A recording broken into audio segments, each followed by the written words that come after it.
Consider this. When your favorite idol appears on stage under a bright light, their energy is sapped, and their grin seems forced. What happened, you ask? What if I told you that these idols were frequently broken in ways that the general public rarely saw while serving in the military, a path intended to develop character? We're talking about scars that don't go away with discharge paperwork, including panic attacks, mental breakdowns, leaking medical records, and suicide attempts. We're not talking about a buzz cut or a missed concert. The stories you'll hear will touch your heart in unexpected ways, so stay until the very end. I want you to determine at the end if it was worth it.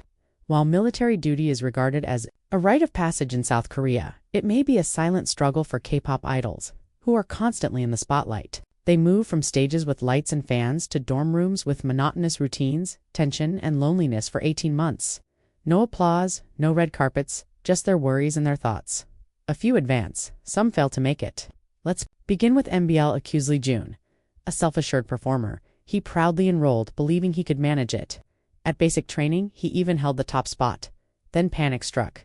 He was sent to public service duty, which is reserved for people who are unable to continue active duty. Shortly after he allegedly attempted suicide at the barracks, he was never the same after being released. His career took a hiatus. It paused with his smile. Then there's Super Junior's Lit Took.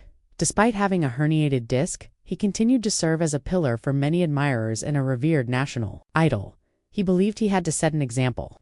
However, tragedy struck in the middle of his service. Both his father and grandfather killed themselves. In 2025, he lost it live on camera, exposing everyday suicide thoughts driven by loss and stress. According to sources, his agency discouraged early discharge since they were concerned about his reputation. He collapsed on the inside while performing on medication. Do we ever pause to consider the cost when our idols perform this for us? Next up is G-Dragon, a worldwide icon and fashion king. The base was stalking him. He was the subject of soldier diaries. One of the military doctors disclosed medical documents. Base employees were harassed by fans for information. And all of this was prior to the mid-service Burning Sun controversy, which he was not involved in. He lost trust. The people turned against him, and he was emotionally damaged when he left duty. Next up is RM from BTS, the cool-headed, pensive frontman of the world's largest boy band. But sleeplessness struck while he was serving. Believing he would die, he slept for almost 78 hours. Neither sleep nor mental tranquility came easily. His thoughts became a battlefield on top of the reported Adore Min Hee-jin incident. In all that time, he didn't write a single lyric. He acknowledged to having night terrors, began therapy, and required medication. He almost fell beneath the weight of the band he was carrying. And lastly, S.A. Chinese Taemin. He was sensitive, artistic, soulful, and profoundly affected by everything. Private times disappeared in service. In the showers, people gazed. Unauthorized photos were taken, just to get away from the people. He changed his routine.